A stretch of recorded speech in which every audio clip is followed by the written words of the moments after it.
Já, sæl á ný, við ætlum að halda áfram að tala kostningarnar eða kostningaúrslitin og hjá okkur núna eru Karin Hjartardsdóttir, Ásgeir Brynjar Þorvaldsson og Helga Vala Helgadóttir. Við erum velkomin. Takk. Við tölum svolítið lengi á þann eða byrjuðum að tala hvernig farið fyrir vinstrinu en svo mér langar að byrja hérna sjálfstæðisflokkinn, vann hann varnarsigur eða þetta bara alveg ómögulegt á hann? Það var náttúrulega snild bara að kalla til kosningar svona skyndilega fyrir hönd flokksins og stöðunar. Annars vegar til þess að sleppa við að þurfa að standa fyrir efnahagsvandræðum sem mögulega eru fram með vorinu.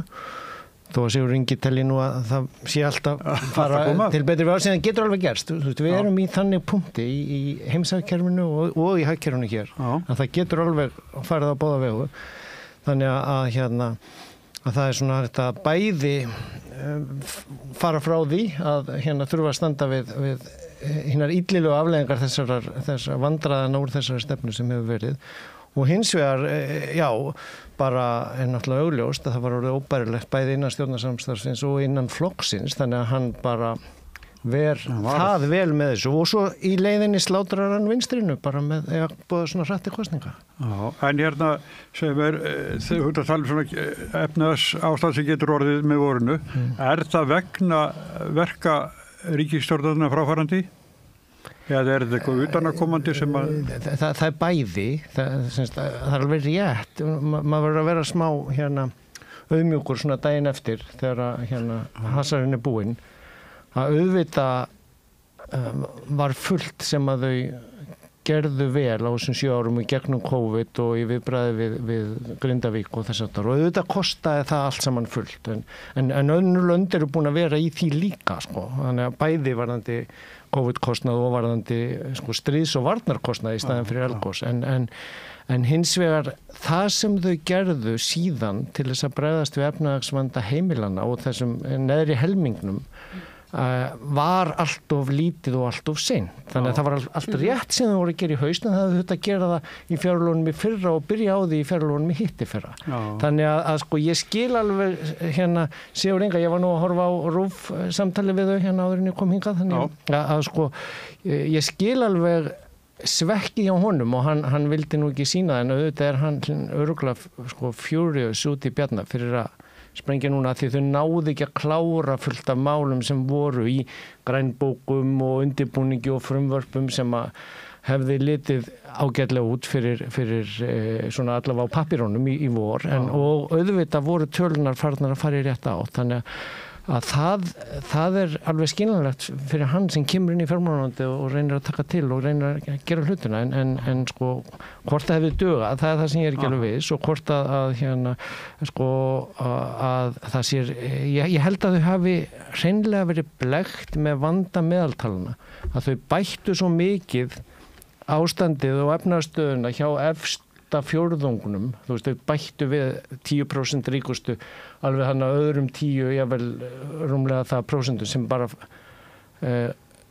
draga meðaltali svo vel upp að því að þar var ekki skattlagt neitt á og veitti styrkir í rafmagnsbílakaup og svona að þau sáu ekki vandan sem var að sópast sem sagt frá miðjunni niður í lægsta fjórðungin og sem var vaxandi og þannig að mér datt svona í huga að þetta væri ekki the economy stupid heldur the inflation stupid það var bara verðbólgan sem var farin að býta á næsta fjórðungin eða næsta þriðjungin svo harkalega að það sáu þau bara ekki fyrir nú of seint í efnahagstölunum, í meðaltölunum, í hagtölunum vanhæfni og svo bara flyggist það fólk á Ingu Sæland í staðinn og vinstri splundrast það er einhvern veginn svona mín grófa staða svona eftir hádegisumræðunar á RÚV eftir kosningar. Já, ég skil alveg svekkelsi allra og þetta var Svandís ekki í þessum panel áðan á RÚV en það er VG dottið út af þingi og þannig að það voru 6 flokkar sem mættu en ég veit ekki alveg það er svo auðvelt að segja núna eitthvað Bjarni gerir óleik og allt þetta en hvaða stöðu var Bjarni í þarna á þessum tímapunkti þegar VG búið að samþykja ályktun stjórnarslit í vor og kosningar, þau augljóslega gíra sig upp í harða stjórnarandstöð innan ríkisstjórnarinnar og orðið alveg ljóst að sko fjárlög myndu mögulega ekki einu svona komast í gegn. Og það, þú veist, þá og mögulega fjárlög komast í gegn í mjög miklu miðjumóði, í mjög mikilli samningaviðræðum við VG og Framsókn. Allir komnir í kosningagýrin, Framsókn farið að gefa út gúmmítékka, alveg hægri vinstri og það í sjálfu sér hefði líklega fælt kjósendur Sjálfstæðisflokksins mjög hratt frá ef að það hefði enst fram á vor. Þannig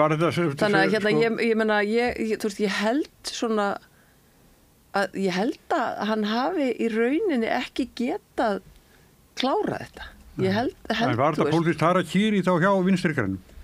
Já, þetta var í rauninni tillagan inn á flokkstjórnarfundin var í rauninni banabitin, vil ég meina, af því að forystan hafði engin spil á hendi og hún gerði eiginlega það versta í staðin fyrir að samþykja bara stjórnarslit núna og geta komið út og reyna einhvern veginn að krafla þá í einhver nokkur prósent með því að hafa slitið þessari ónýttu ríkisstjórn að þá gerðu þau eiginlega hvort tveggja að samþykja núverandi ríkisstjórn og segja bara já, við ætlum að vera svo ábyrg að við ætlum að halda áfram í þessari ríkisstjórn en við teljum samt að þetta sé sjálfdautt, það sé ekki að vetursetandi, þannig að það verði þá að slíta á bóti kosninga í vor og þar með í rauninni VG búið að eigna sér áframhald ríkisstjórnarinnar en á sama tíma kálinni og fær ekkert fyrir það. Nei. Og Bjarni fær eitthvað fyrir að kála þessari sjálfdauðu ríkisstjórn í rauninni, þannig að þetta var í rauninni alveg svakalega vond tímasetning fyrir þessa ályktun inn á þennan fund af því að þau einhvern veginn stökku þá bara ekki á það og segja bara ok, slítum það bara. Þau hefðu mögulega geta fleytt sér yfir 5% með því Þannig að þú veist, ég held að ég held að. Ég velti bara fyrir mér þegar þessi tillaga kemur og þau svona og hinga til þá hafa nú flokkar bara ályktað ýmislegt á sínum fundum án þess að það verði, auðvitað þetta alvarleg tillaga en enga á síður með vorinu. Ég meina það stóð svo sem til að kjósa hann hvort vorið eða haustið. Það var ekkert svona... Nei, en tillagan var slíta núna. Já. Það tillaga. Akkurat, en var þá ekki tillaga en það er svona ég ætla að segja með stjórnina var það ekki til þess að geta klárað einmitt fjárlögin. Þannig það var svona að reyna að ljúka þeim verkefnum sem lágu fyrir. Nei, ekki bara fjárlögin, þau ætlu bara að vera þá fram á vor. Já. Það eru auðvitað allt annað til að klára þingveturinn. En manni fannst þetta svona einmitt til að ljúka þeim verkefnum sem lágu fyrir. Já, en í staðin fyrir þá að eignast það að hafa sprengt þessa ónýttu ríkisstjórn, að þá sitja þau uppi með þessu aftanpétur að hafa eignast í ríkisstjórnina, samþykkt að vera áfram í þessari ríkisstjórn og í rauninni vera svo alla kosningabaráttuna að tala hvað þetta hafi nú verið glataðu gæi þessi Bjarni. Þau voru búin að vera 7 ára í þessu hjónabandi, voru búin að endurnýja heitin og svo fara bara bæði Framsókn og VG að tala hvað þetta var allt ömurlegt. Og maður bara, heyrðu, þetta ótrúverðugt á þessu tíma. En VG voru í klemmu, ekki? Þeir eru búin að vera undir 5% lengur heldur en að bara frá því að Katrín fór. Já, það var náttúrulega merkilega í viðræðunum í RÚV í gærkvöldi að Svandi sagði alveg skýrt þetta. Hún sagði síðan í maí, en það er náttúrulega augljóst að hún var að vísa í að flokkurinn var drepinn í vor og hérna. Hún var nú einhverjum þetta svona réttlæti sína stöðu að hún hefði bara verið formar í 2 mánuði. Hún er náttúrulega búin að vera í forystu flokksins og stutt Katrínu í bara einu og öllu í tilforsetakjörs og ég veit ekki hvað eina. Þannig mér fannst þetta að vera svona, hún var frekar að reyna að gera sinn hlut fegri heldur hún væri með greiningu og stöðu flokksins.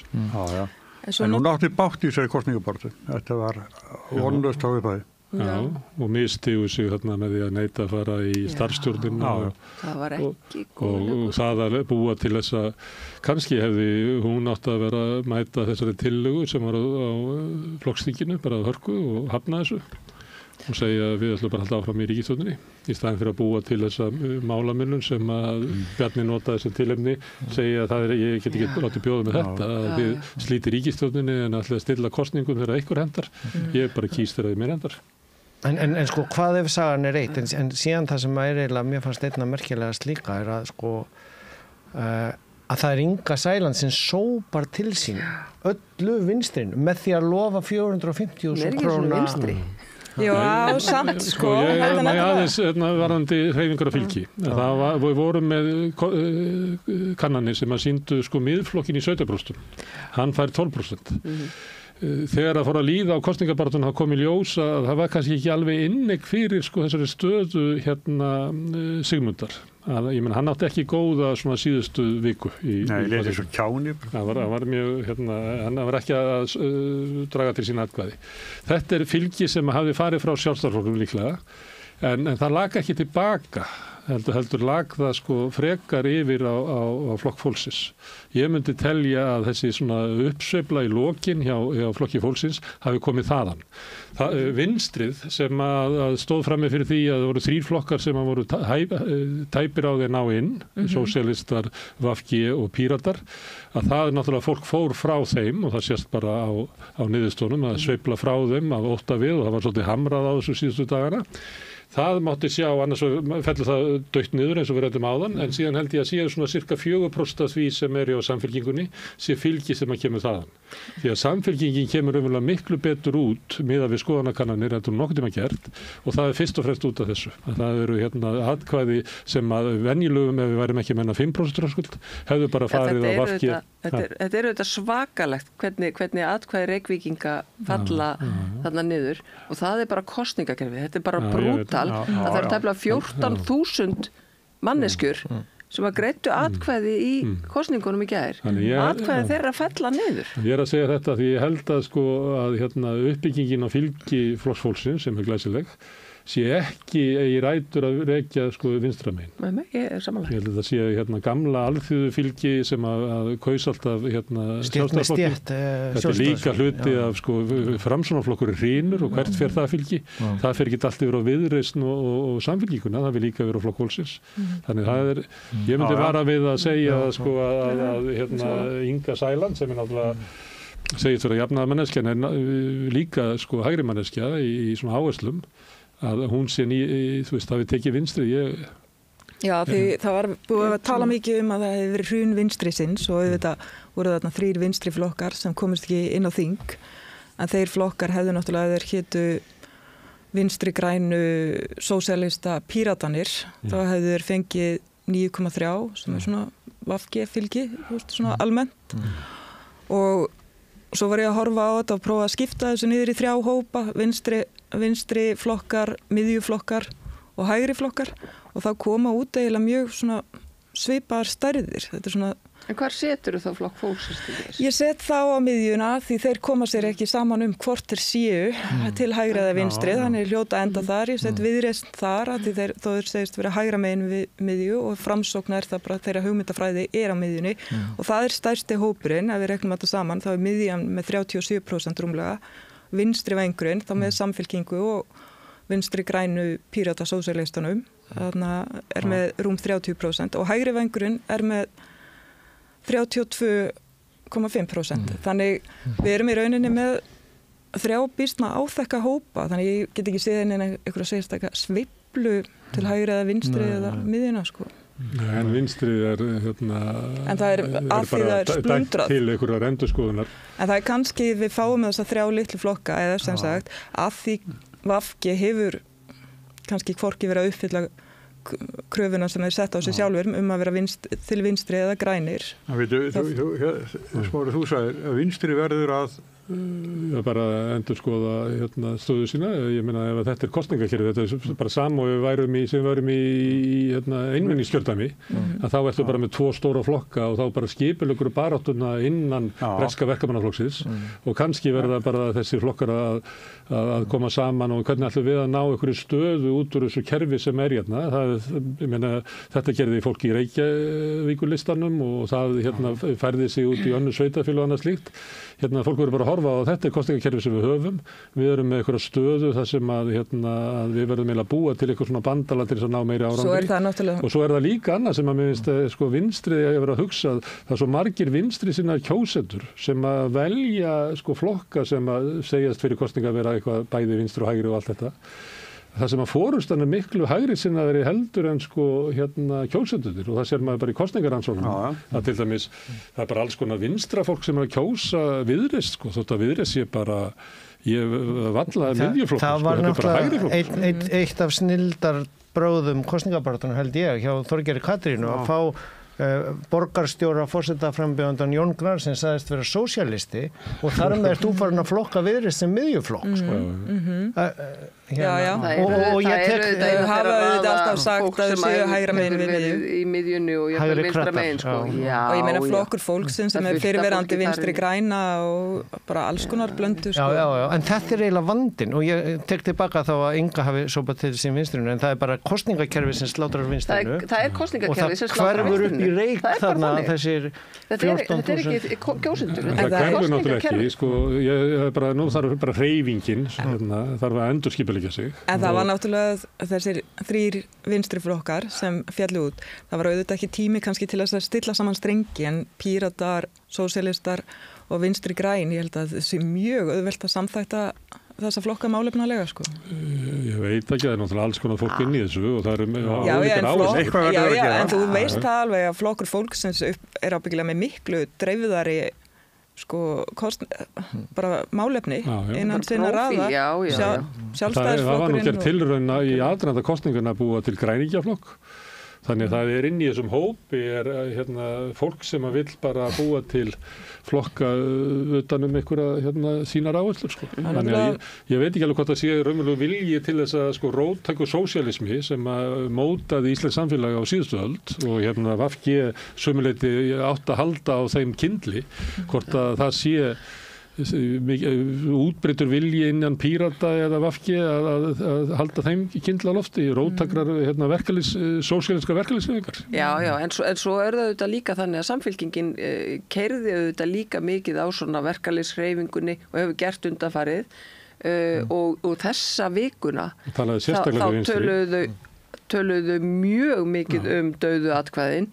Það mætti ekki sóa vinstra atkvæðinu, þau voru með auglýsingar til fólks að sóa ekki vinstra atkvæðinu sínu á þessa flokka. Ég held að það hafi verið mjög skaðlegt fyrir þessa flokka. Ég held að það hafi haft áhrif. Líka Kristrún tala mjög til vinstri síðustu vikuna. Já, hún gerir það. Hún sá hana bara færast til vinstri. Já. Hún gerði það. Og það er bara til þess að fá atkvæði, Hún var ekki að færa sig til vinstri. Nei, ég meina, hver er ekki að tala til þess að fá atkvæði? Ég meina, halló, Inga, ég meina...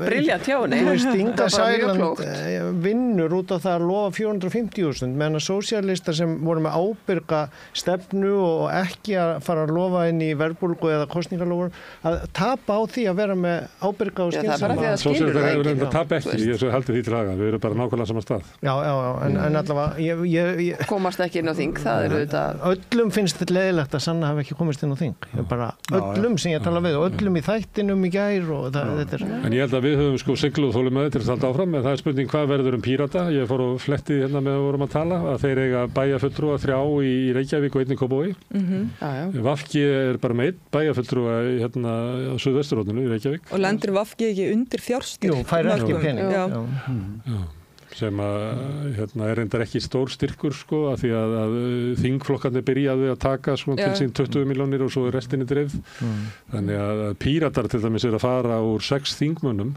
og allir hafi ekki verið að fá 80-90 milljónir á ári og vera að detta niður í kannski 14 Þetta er bara allt annað veruleiki og erfitt að sjá hvernig er þetta reka kerfið áfram. En svo veltur maður að því ég var að horfa á leiðtoga umræðunar og RÚV áður en ég kom hingað og ég var búin að hlusta á svona þessa viðtalsþætti morgun viðtöl við formenn flokkana og ég hugsaði, ég ætlaði að þekkja röddina í Ingu Sæland, sko, hún var svona hófstillt og það var augljóst að hún ætlaði að fara í ríkisstjórn. Ekki alveg út allan RÚV þáttinn þó. Nei, svo sest ég og horfa á RÚV og hún byrjar strax að semja niður, svona gefur til kynna hún sem byrjaði að semja niður þessar 400 og eitthvað þúsund krónur og það lækkar það 11.000 og svo það líða tekur á þáttinn, þá svona byrja leikar að æsast og ég hef aldrei séð þátt held ég sem svona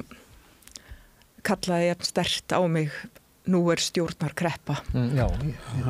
Og Inga Sæland sko lykillinn í stjórnarkreppu. Hún bara...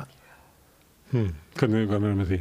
Við skulum gefa þeim það að þau voru öll ósofin og svona, en þetta var, það var dálítið furðulegt andrúmsloft þarna inni. Hún sagðist alveg ætla að verða hörð á 450.000 og Sigur Ingi búin að tala og Bjarni svolítið líka, ef að hana vilda vinstrið kemst nú að völdum, flokkandi þá Ingu sem það hann var að tala þá sem sagt viðreist samfylking með flokki fólksins, að þá bara ríku verðbólgan upp og svona og Inga fór þá að gera sér stjórntækari með því að vera ekki bara búin að sína hún getur samið og gert málamiðlanir. Já.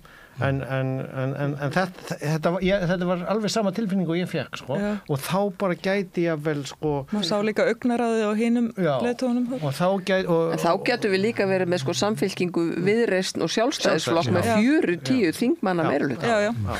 Það líka bara eitthvað, og það bara eitthvað allt annað kombó, sko. Það bara eitthvað hrunstjórn. Hún ekki við samstarfið sjálfstæðisflokk. Jú, ef að Bjarni myndi til dæmis hætta núna, þá verður Þórdís Kolbrún komin í oddvitann. Það sagði samfylkingin með sjálfa sig. En þá reyndar myndi Jón Gunnarsson dettinn, ég ekki viss að hann svona spakur köttur. Ég ætla að minna á að samfylkingin seldi sér þessa hugmynd 2007.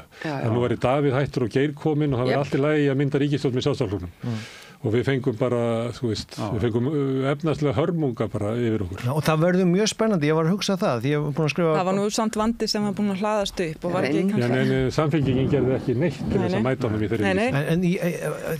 En mitt út frá því var ég að hugsa í morgun, sko, að það verður spennandi að lesa æviminningarna sem koma vonandi ekki eftir 15 ár, heldur svona á næstu árum, þessa 7 ára stjórn, því ég var að skrifa ritdóma bók bæði Ólafs Ragnars Þjóðin og valdið, sko, og síðan bók Geirs Haarde, æviminningar hans, það sem kemur einmitt rosalegar upplýsingar fram þegar að vera að mynda þessa stjórn 2007 og ef maður les það saman með sko bók Ólafs Ragnars að sko Steingrímur Jóð stingur upp á að aðalhagfræðingur Kaupþings verði utanþings fjármálaráðherra. Er ekki einhver fyrirvari við meintar dagbókafærslur Ólafs Ragnars? Nei, ég meina, engin... Nei, þetta er úr bók Geirs.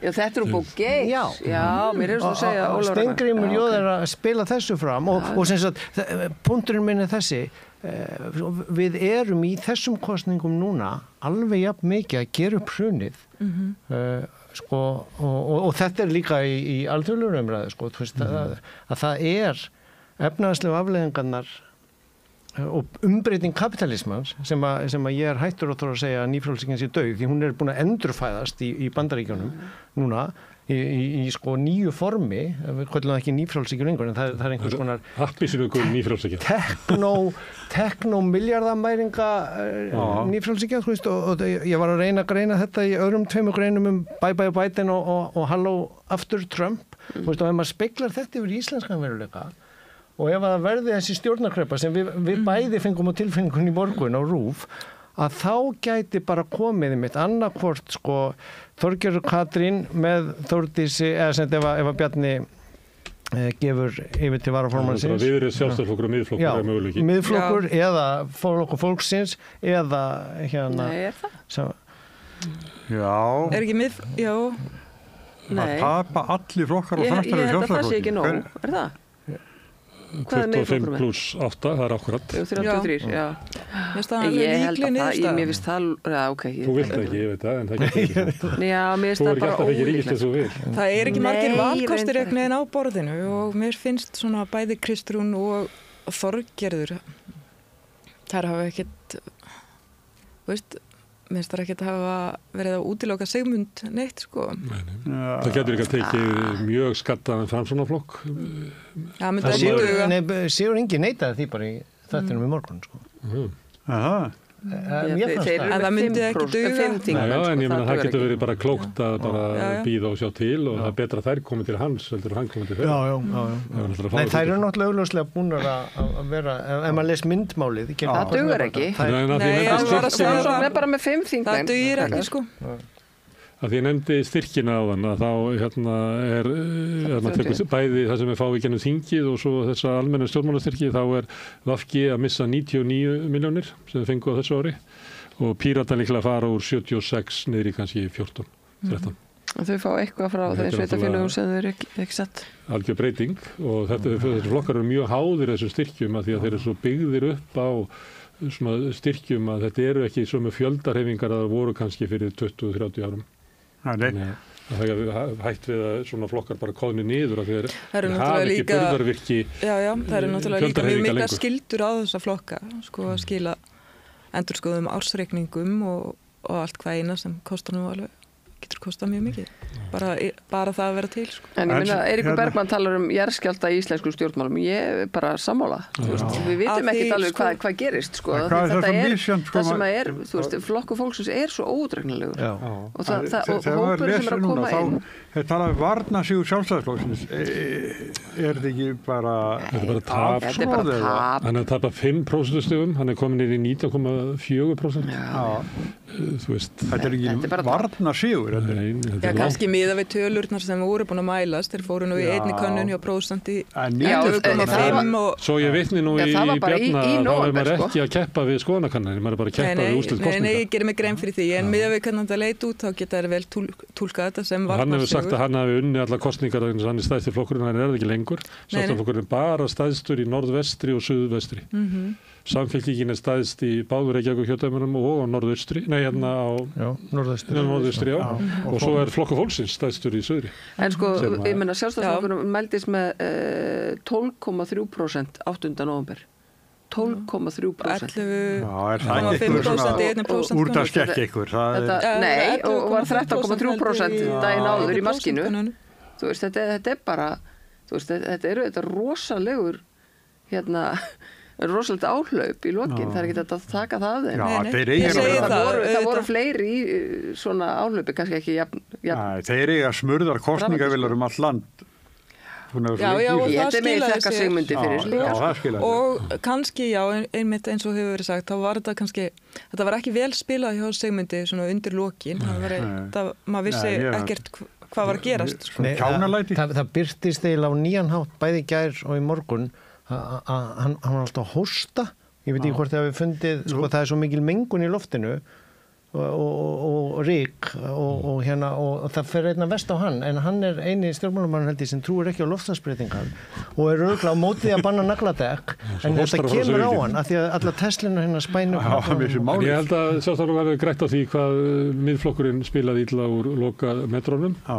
En svo fóru þeir í svona ESB áróður til þess að reyna að minnka flottan yfir í Viðreisn og einhverju leyti má segja að það bara virkar á kjósendur þeirra. Já, hann hélt áfram með það í morgun, sko, ógna ESB-stjórn og eitthvað svona.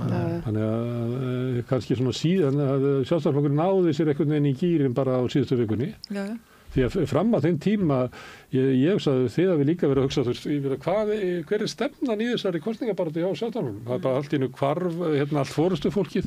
Já, það er bæklingar með engum myndum. Það dundra á mann alls konar yfirlýsingum sem voru bara eins og kínverskur matseðil, sko, með einhverjum 90 réttum og maður vissi ekkert á hvaða áherslu var að vera að leggja. En svo einhvern veginn svona í síðustu vikunni að þá fara þeir í eitthvað svona... En þeir voru svona aðalega í óttan bara. Já, sem alltaf þeirra aðferð er að ekki kjósa þá því að það verður bara glundróði, varist vinstri slíðsinn þeir eru alltaf verið með neikvæða Velji frekar leiðina með okkur framfara leiðina. Já, því að þú nú mikill kosningastjóri að það skoða bara kosningabaráttu Sjálfstæðisflokksins að neikvæð kosningabarátta virkar fyrir allavega Sjálfstæðisflokkin. Já, ég skildi nú ekki áherslu þeirra á samfylkinguna því það leikur mjög lítið þar á milli og mér fannst mjög komist að sjá þá ungliðana, auðvitað leifum maður ungliðum svo sem, þú veist, þegar maður að taka upp á ykkur.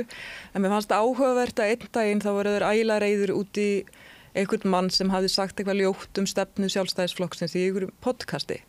Aðalega fannst mér áhugavert að því daginn áður þá hefði ég séð myndband frá Heimdalli þar sem var að vera að líkja Kristrúnu Frostadóttur við Stalín og svona alveg rússnesku gervihreimur og allt og ég hafði hugsað dálítið ósmekklegt en það hafði ekkert sagt en varð svona aðeins að benda þeim á þetta þegar þau urðu svona ofboðslega reiði verið annari ljótri samleikingu í Syngar þannig þau eru svona veistu, stundum þessar elskur svolítið svona kvartsárar en tilbúnar að beita ansið svona grófum bröðum. En einhver leyti virkar þetta á þeirra hóp þetta kent í stjórnmálaskóla Sjálfstæðisflokksins að sósíalísk réttlæti leiðir til gúlagsins, ég held að þið kennið það bara svo.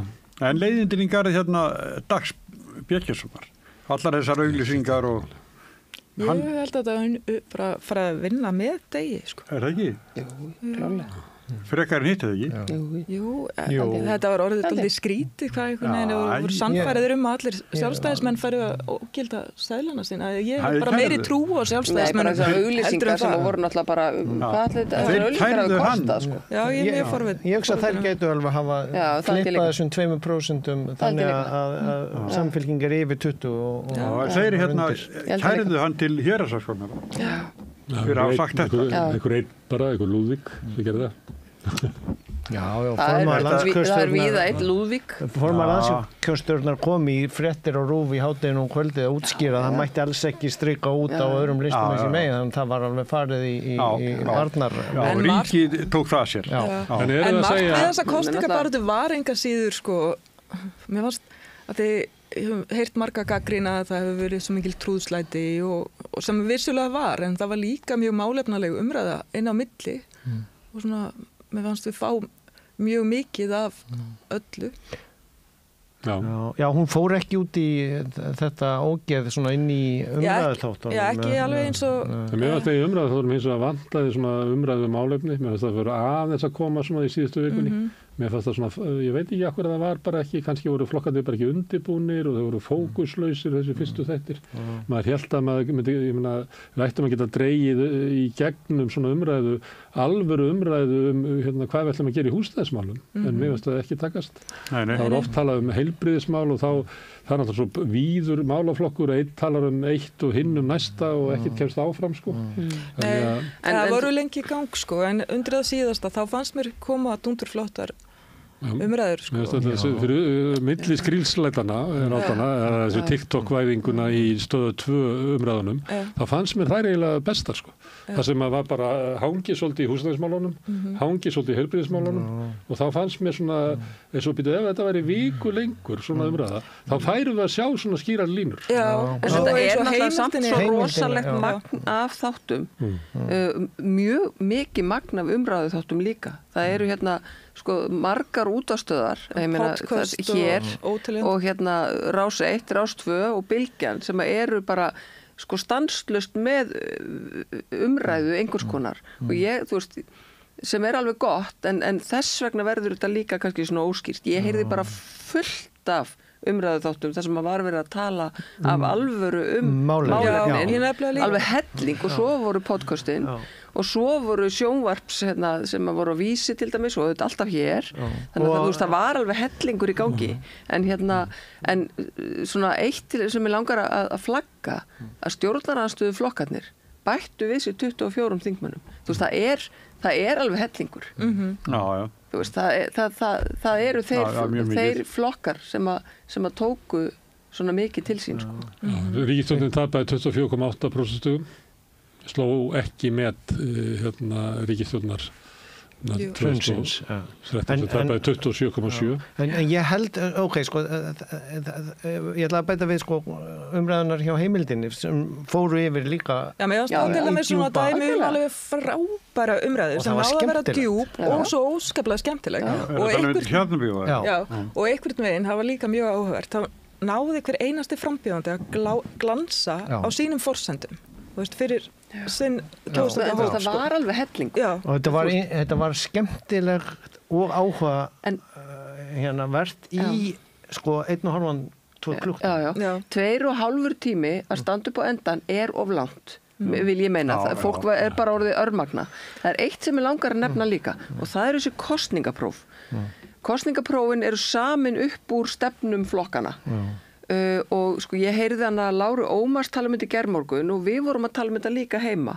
Ég er með fólk 20, börn og tengdabörn og við rættum mjög mikið kosningarnar í aðranda kosninga og svona, fólk var að máta sig út allt og og mjög mikill áhugi að kynna sér málin og svo faraðu inn á kosningaprófin og þá sko niðurstaðan þeirra verður bara alveg svona. Þú veist, þú átt annars vera að kjósa ábyrga framtíð og í öðru sæti sósíalista. Og svo bara allt litrófið eftir því bara hvað dagur er. Og þá kemur í ljós, þess að forklára, að sko það eru margar spurningar sem að bara fólk sem er bara passlega vel lesið og bara hlustar á þetta alla daga skilur ekki. Þú veist, þegar það kemur að við viljum draga úr tekjuskerðingum lífeyrisréttinda eitthvað, að þá sko ekkert af þessum orðum eru kennd í framhaldsskólum eða í háskólum. Í almenni umræði ekki heldur. Og þú veist, þetta ráðstöfunartekjur, eitthvað svona, alls konar, þetta verður 40 spurningar, mjög mikið oft svona pínu flókið. Svo við sósíalistarnir þurfum að svara þessu og þá er kannski ekki bara kannski 12-13% spurningunum sem okkur finnst vera eitthvað sko mikilvæg mál. Svo er alls konar mál að spyrja brennivinn í búðir og hitt og þetta. En sleppið þá ekki bara? Nei, sem eru síðan notaðar til þess að búa til eitthvað svona frelsisás og þú veist ríkisútvarpið og auglýsingamarkaði. Er það eitthvað frelsisspurning? Ég bara átt að velja á því. En þær eru samt mjög skoðanamyndandi. Já, þær eru mjög skoðanamyndandi. Þessar skoðanakannanir, eða þessi kosninga, Af því að það var svona eins og leifar úr gamalli umræðu sem hanga þarna inni. Já, algjörlega.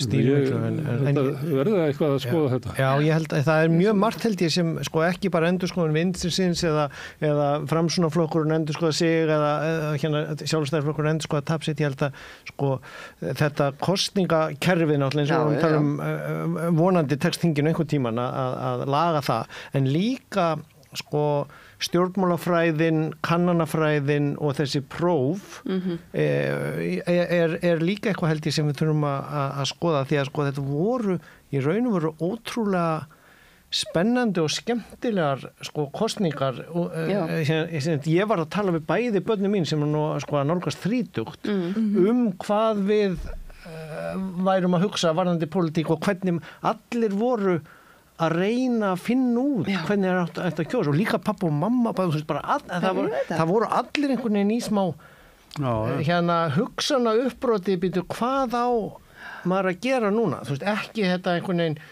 venjulega að fara bara á liðið sitt eða, þú veist, og líka bara hvað þýðir það ef ég kýst út af því ástandi er svo einhvern veginn svona hangir í loftinu, þannig ég held að og það ef ég má spekla það yfir í sko alþjóða umræðina síðan sko lýðræðið bara svona er í einhvern veginn rosalegu sko hangi líka rosalega tæft en þú veist er lýðræðið fært að ná í gegn breytingunum sem þarf í heiminum. Við erum bara í okkar heimsluta í stórkostlegum vanda með lýðræði því að við mistum raunverulega stjórn ríkisvaldsins, almannavaldsins í hendunar á auðvaldinu. Stórfyrirtæki sem að bara stýra stefnu ríkjana og sem að veldur gríðarlegri togstreitu á milli ríkisins og lýðræðisvettvangsins og almennings. Og þetta er bara megin vandamál í okkar heimsluta. Og ef við gerum ekki eitthvað í þessu þá munum við bara missa þetta. Og ég að vísi þetta bæði annars vegar Ameríku en líka bara, þú veist, getur lýðræðislega kerfi náð fram einhvern veginn þeim breytingum sem þarf og ef við viljum spekla yfir þetta sem við varum að tala hér, þú veist að það náðist ekki að breyta mælingun á húsnæðisliðnum í verðbólgu fyrir ný sumar, sem að byrja að tala fyrir mörgum árum, hefði átt að gera kringum hrun, mátti ekki tala var síðan byrjað að tala fyrir 5 árum, framsókn slegið á þá fyrir að vera að tala þetta, svo, þú veist, þetta tekur 5 á allt og sint og verðbólgan hérna allt og mikið út af þessu. Gæjar sem hafa hagað í að breyta svo ekki. Já, og alveg eins varðandi loftslagsmálin. Að það bara, veitir hvað, þú veist, ég meina, alþjóðlegu stofnanir að ná einhverjum samningu sem ná samt engu, þú veist, alveg eins og öryggisáði nær engu í öllum þessum hræðilegu stríðum, þú veist, lýðræðislega kerfi á heimsvísu einhvern veginn ekki að ráða við flóknu verkefnin og dæmi sem ég ætla að taka varðandi, loftslagsmálin í heiminum, þeir sem eru að standa sér best í því, þó að þessi orðnir líka reyndar mestu mengunarvaldurinn en að standa sér langbest í að draga úr ekki bara mengunin heimi á sig heldur að ná breytingunni fram, það eru Kínverjar sem eru ólýðræðislegt samfélag en þeir eru bara búnir að byggja upp ódýra, mjög góða rafmagnsbíla, ódýrar, góðar framleiðslu búnað fyrir græna orku og hvað eru þeir að lendi í?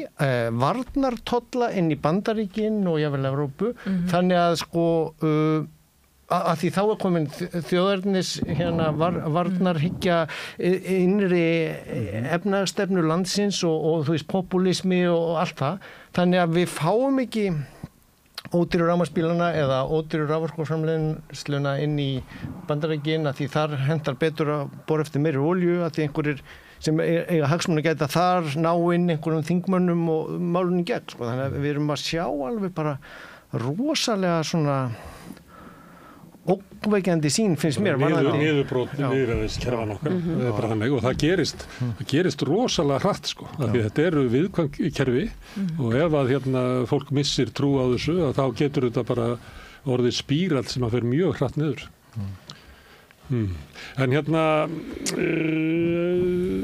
það er líka svolítið sagt að við lifum á tímabili populískra stjórnmála og það eru tveir svolítið flokkar sem eru svolítið þannig, flokkur fólksins og miðflokkurinn sem að ná góðri viðspyrnu.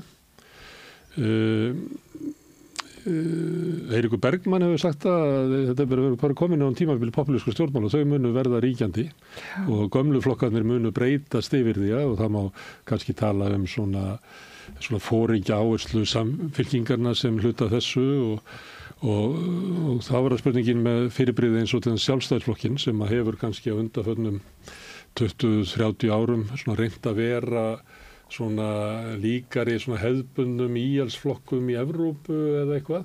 En við sjáum áherslur breska íhaldsflokksins sem eiginlega bara að fara að leita svona populískri viðspyrnu og sjálfstæðisflokkur var náttúrulega populískur flokkur til þess undir Óla Thors.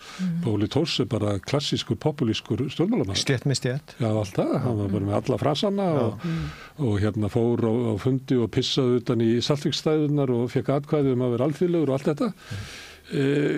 Sjálfstæðisflokkurinn. En getur þetta farið saman að þú geti verið náð svona frösum en verið með til að einfalda flókin mál? Ég veit ekki, en er ekki sjálfstæðisflokkurinn, stendur hann ekki frammi fyrir einhverju vali? Jú. Þú veist að hann hlýtur alltaf að reyna að finna einhverja viðspyrnu, ekki allar hann að lenda í næstu kosningum að vera með Viðreisn og miðflokkinn og flokk fólksins í kringum. Skulum sjá hvað gerist, ég meina kannski sjálfstæðisflokkurinn að fara í ríkisstjórn, Já, það getur alveg gerst. Hann talaði í þættinum áðan á RÚV bara, og það er nýja orðfæri, borgaraleg stjórn. Það er hægt að tala um hægri, hægt að tala um frjálshyggju. Það er bara borgaraleg stjórn. Fleiri eru farin að taka borgaraleg stjórn með Viðreisn og Samfylkingu. Þetta er bara alls konar. Þannig að ég held að það sé flóki fyrir okkur, ég held að það sé skemmtilega bara að fara í einhvern svona samkvæmisleik bara hvað fólk er dottinn og þing. Ég meina það eru 2 bæjarstjórastóla lausir, þú veist, bæði Arna Lára og Rósa Guðbjart, þú veist, þið vitið, það er bara alls konar. Var hún ekki með samkomulag við Framsókn, hann átti að taka við í lok tímabilsins. Þegar myndu meirihluta með Framsóknarflokknum. Nei. Ok, en sjálfstæðisflokkur, miðflokkur og Viðreisn eru með 33 þingmenn. Sjálfstæðisflokkur, Miðflokkur og Viðreisn. Sjálfstæðisflokkur, Miðflokkur og Viðreisn. Ég skil. Það er borgaraleg. En Sjálfstæðisflokkur, Samfylking og Viðreisn er með 40, sko. Já, það er miðjuvinstri. En ég held að þegar Bjarni er að tala um borgarlega stjórn og þá var hann að tala um þessa stjórn eða þá að taka flokk fólksins í staði fyrir miðflokki. En mér fannst hann alveg einst verið að tala inn í sko Samfylkingu Viðreisn þannig í rúfa áðan sko. En svo engan óborgaralegan flokk þarna. En hvað gerir Halla Tómasdóttir, forseti Íslands? Lætur Kristur að fá. Það er ekki alveg klárt. En spurningin er... Hún bara ræðir við alla. Hún byrjar á því að kalla inn Bjarna. Hann er starfandi forsætisráðherra og það er bara mjög eðlilegt að hún tali við hann. Er ekki eftir stærðflokkana? Jú, eða þú veist ég minna. Svo lappar á röðina og kannski kemur út úr þeim viðtölum. Stundum er það forsætið skiptir í lengum máli. Af því að henni er bara sagt það að við teljum vera bara eðlilegt að Kristrún og Þorgerður reyni fyrst. Þá bara gerur það. Þú verður ekki að segja, það er kannski Óla Ragnar myndið þetta að huga að segja. Nei, ég held að sé nú skrifið það. Ríkisstjórnin 2013 var ekki Óla Ragnar sem myndið hana? Þegar að Sigmundur var... Með Davíð Oddssyni, eða ekki? Já, 2013. Þegar að Sigmundur Davíð verður forsætisráðherra, en Bjarni ekki, sko. Hann gerði bara Sigmund Davíð að forsætisráðherra. Held ég. Já. En ég held að Halla bara hlusti á Já. Og svo er komin fullt af, það er komin mikill brómans svona, sem kallað er á milli Bjarna og Sigmundar á nýju, sko. Wild Boys. Bjarni hlæra öllu sem að Sigmundur er náttúrulega sniðugur, sko. Sigmundur er svona alveg sniðugur, það er auðvitað að fara að hlæja. Hann er mjög fljótur að láta allan salin fara að hlæja kringum sig. Já, það munar hann. Já.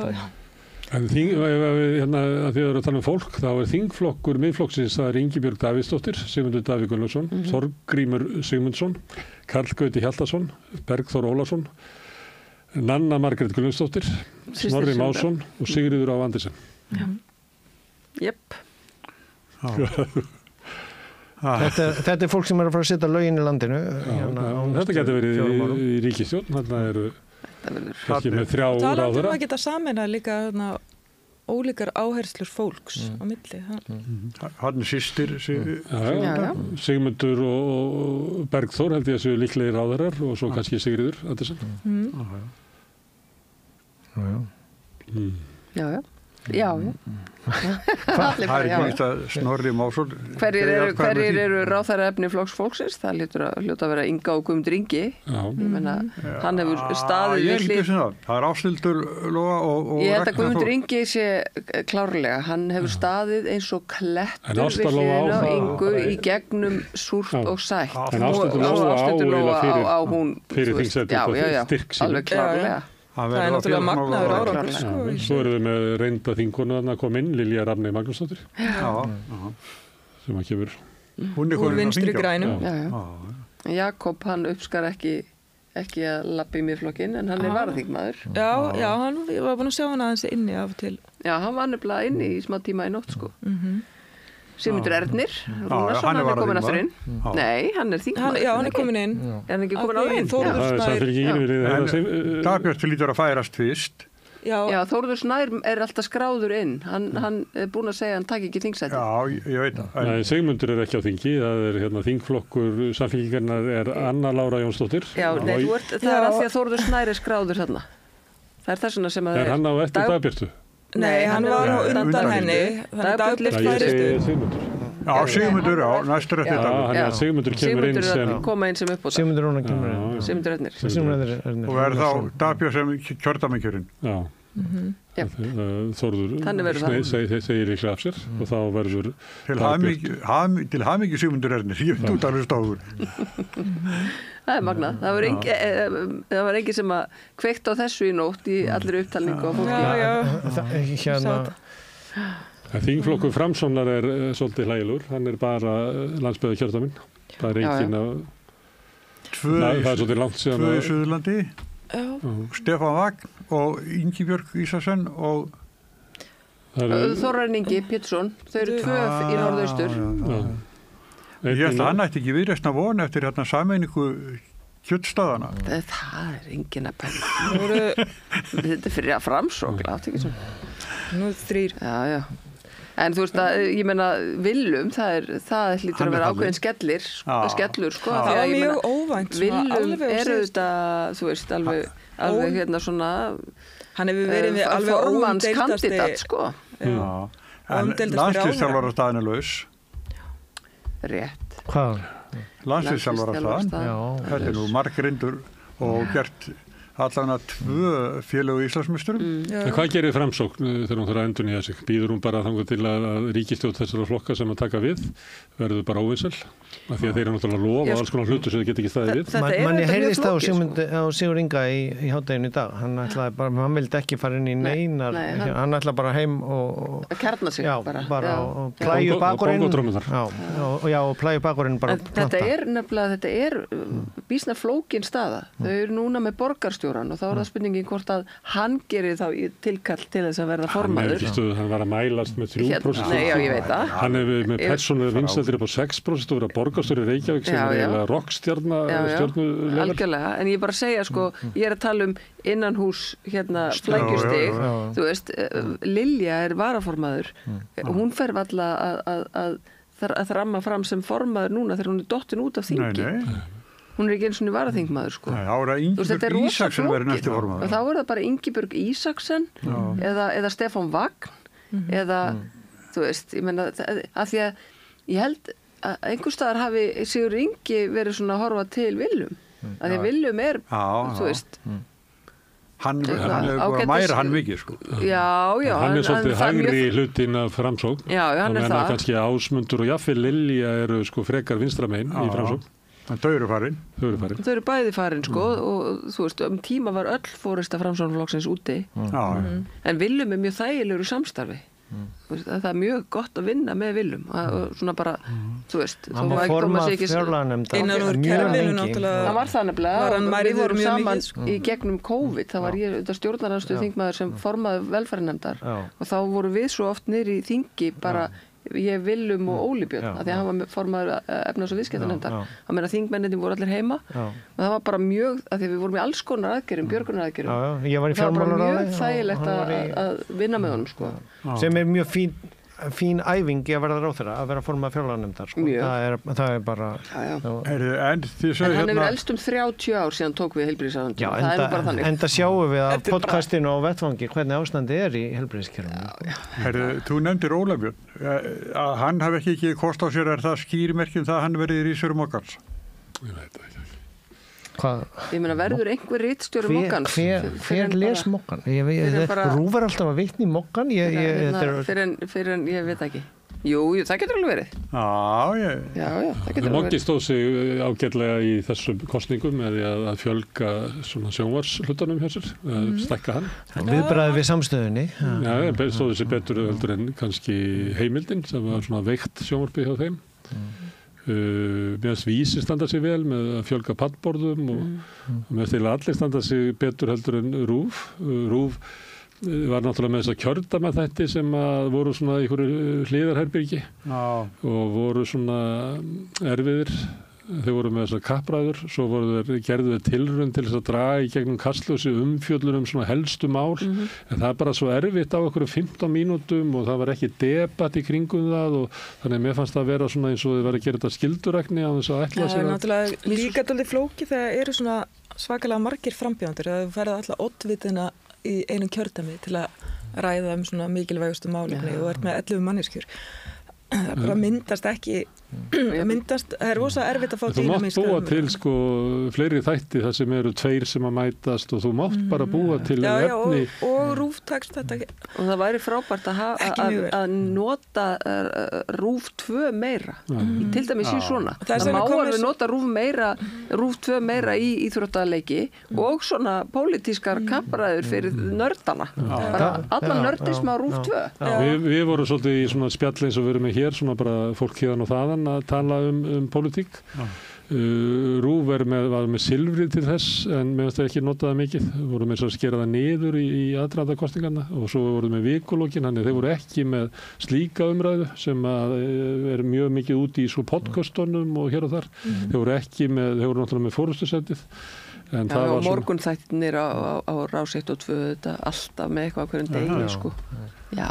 Og tókst þeim ekki samt ágætlega, ég var aðeins eftir á að skoða, en tókst ekki RÚV ágætlega með sko samfélagsmiðla klippin og það, vinna og setja. Ég held að, svo ég gefi nú 1 plús, svo maður sé ekki bara... Náðu við að fjalla húsnæðismál í aðdraðanda kosningarna, eru þau einhverju nær? Nei, eða verðbólguna bara. Já, sko, en er það við fjölmiðlana sakast eða voru kannski bara mörg framboð ekki með neitt svona konkrétt? Ég meina það voru mjög...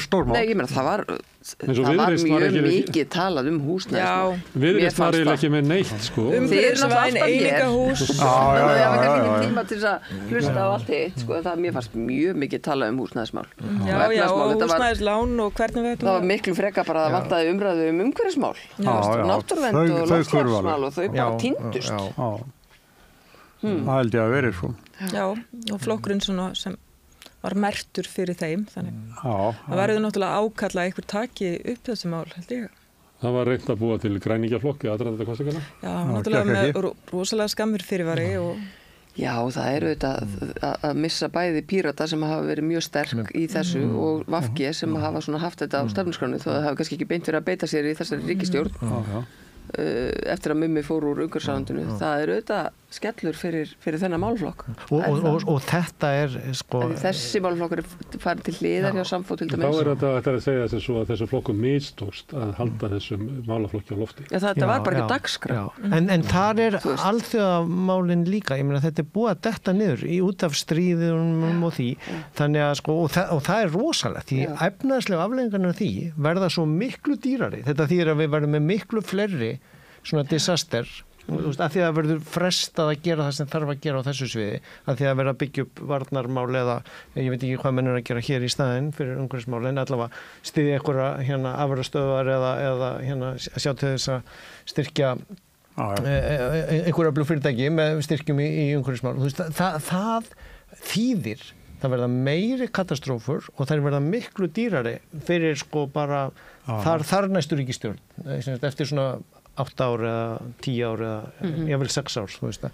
Af því það er ekki verið að vinna á þessu eins og leit út eftir COVID að væri að fara að verða stóra málið næst. Við unnum á veirunni og nú skulum við fara að vinna í loftslagsmálunum en þá koma þessi helviti stríð 2 og bara þá fara allir kraftanir og allt steitkraftið, allt afl ríkisvaldsins fer í það frekar heldur en hitt sem er ógóðanlegt í heiminum öllum. Sko. Kristrún verður að koma að flokknum sínum inn í ríkisstjórn. Bjarni verður að koma að flokknum sínum í ríkisstjórn, annars er hann bara búinn. Viðreisn er öruggur í ríkisstjórn. Það er ekki hægt að sjá ríkisstjórn það sem að Viðreisn er ekki. Og Inga Sæland býr til stjórnarkreppu og sem þetta við fyrir. Ríkisstjórn Sjálfstæðisflokks, Miðflokks og Flokks fólksins sem að veri þá til þess að taka og loka landamærunum ríkisstjórn. 24 og Flokks fólksins, 35 eða 30. Það er ekki bjart yfir því. Kosningamáli sem tókst ekki að gera kosningamáli verður kjarnamál nýra ríkisstjórnar. Það gæti verið. En heldur það þau bakki ekki aðeins með það þegar við komast að því að það virkar í báðar áttir? Ekki ef að þessi 3 flokkar fara saman. Ég meina við erum með ríkisstjórnir eins og í Danmörku og víðar sem er alltaf að herða útlendingamálum bara til að svara einhverju. Ég held að skipta einhver máli hvort það virki eða virki ekki. Sko. Ég held að snúist ekki um það. Sko. Nei, ég held ekki. Ég held að það sé bara svona tjáningum að okkur við erum ósátt við sé alltaf mikið útlendingum í það. Og það voru bara settar minni fjölskyldu, sameiningar og eitthvað sett bara í gang. Þannig að þetta er möguleiki, þessi ríkisstjórn. Sjálfstæðis, Miðflokkur og Flokks fólksins er að tala um, já. Það eru þetta mjög naumur meirihluti en jú, gæti haldið. Inga vill fara með flokkinn inn í ríkisstjórn. Þetta er því kórónan á hennar glæsta starfi að stofna flokkinn á eldhúsgólfinu. Eldhúsgólfinu eða borðinu, ég maður ekki hvað það borðinu. Fyrir 8 árum að koma honum inn í ríkisstjórn. Hún er náttúrulega þú veist að það sé kraftmikil og svona þá er hún komin svolítið á aldur þannig að það er núna Þú veist, það er kannski sjá ólíklegt að að fá aldurinn í... sé eitthvað að trubla Já, ykkur, sko. nei, Nei, það alls ég er ekki. meira ágjör á talnalæsinu sko. Þú veist, bæði 450.000 en síðan var hún í þættinum í morgun að tala um eitthvað 45 miljardar lífeyriskerfis. Já, lífeyrissjóða Já, það er yfirleitt alltaf farið rangt með ókveikjandi, sko. mjög oft, held ég, heyrist mér farið, og yfirleitt alltaf, farið eitthvað rangt með tölur, þetta er svona misalvarlegt, en svo var það líka þannig kannski að fjölmiðlar voru sjaldnar að spyrja hana út í þetta eða reka þetta og hinir formenninir sjaldnar að reka þetta tilbaka og útskýra þetta. Þannig hefur lítið verið svarað en núna er hún náttúrulega komin með þetta rokna fylgi og ég sé alveg að hún vill standa undir ábyrgð. Þannig það verður forvitnilegt að sjá hvernig henni ferst eða svona, hvernig það tekst til. Þetta er svona afgerandi ríkisstjórn, Sjálfstæðisflokkur, Miðflokkur og Flokkur fólksins. Það er svona hægri ríkisstjórn. Efnaðslega hægri ríkisstjórn væri Sjálfstæðisflokkur, Miðflokkur og Viðreisn. Hinum megin ertu með Samfylkinguna, Viðreisn og Flokkur fólksins. Og svo ertu með ríkisstjórn sem er eiginlega 2017 ríkisstjórnin sem að væri Samfylkingin, Sjálfstæðisflokkur og Viðreisn. Slæstu flokkarnir, að hinir flokkarnir, Miðflokkur og Flokkur fólksins sé ekki stjórntækir og nú verðum við að axla ábyrgð og vonum bara eftir að fá COVID eða eitthvað til þess að sameinast um. Það hafa nú jarðelda og svona. Það er rosalega stór mikill meirihluti.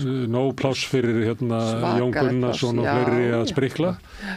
Og þá segir Kristrún við hægri kratana inn í Samfylkingunni að þetta er alltaf verið okkar draumaríkisstjórn, þetta er bara Viðreisn, þetta er Viðeyjarstjórnin og þetta er hrunstjórnin, þetta er stjórnin sem við höfum oftast valið þegar við fáum að velja, því að við klassíst af Alþýðuflokkurinn velur ekki vinstristjórnir. Nema hann hafi bara engan möguleika. En sko aftur, ég meina að velja vinstristjórn, sko hvar er hún? Það væri það vinstrasta sem að til. Já, vinstrasta. Já. Samfylkingin, Viðreisn og Flokkur fólksins. Þá ertu að tala um að Viðreisn sé vinstri og Flokkur fólksins sé vinstri. Já, með miðju vinstristjórn. En þannig var að teygja orðin alveg fáránlega. Þetta er bara frekar flóki núna að tala um að það sé vinstristjórn. En ég er að segja að Flokkur fólksins og Viðreisn séu vinstri flokkar. Og svo í öðrum miðað við miðflokkin eru það vinstri. Já, kannski ásinn hefur teikst. En þá getum við farið til 2017 og í stofuna heima hjá Sigurði Inga. Þetta er allt annað. Að kjastla saman einhverju stjórn án Sjálfstæðisflokksins og þá sögðu menn að það er bara allt og mikil áhætt að hafa píratana þarna okkar fleira. Og þá segja menn að það er bara mikil áhætt að hafa Ingu og hennar fólk. Þetta er óreyndur þingkópur og fleira. Þannig að nú tökum við bara flokkana sem hafa sögulega reynslu og vita hvað geta skaffa almennilega ráðherra og bara krossu fingur og vona það besta. Það getur alveg gerst. Já. Þetta verður spennandi, krakkar. Já, mjög. Við verðum að fara að enda þá. Já, endilega. Allt hefur sín enda. Hvað þegar að komast þeim að sofa? Já. Helga Vala, Ásgeir Brynjar og Karen, takk fyrir komuna. Takk fyrir spjallið. Allt það besta er ókeypis. Hrósaðu náunganum. Það er betra. Samstöðin, þar sem manneskjurnar koma saman. Ertu á leið heim úr vinnu? Stilltu á FM 89,1. Með því að ganga í leigjendasamtökin styður þú baráttu leigjenda. Leigjendasamtökin eru fyrir öll þau sem vilja vinna að réttlæti og öryggi á húsnæðismarkaði. Leigjendasamtökin.is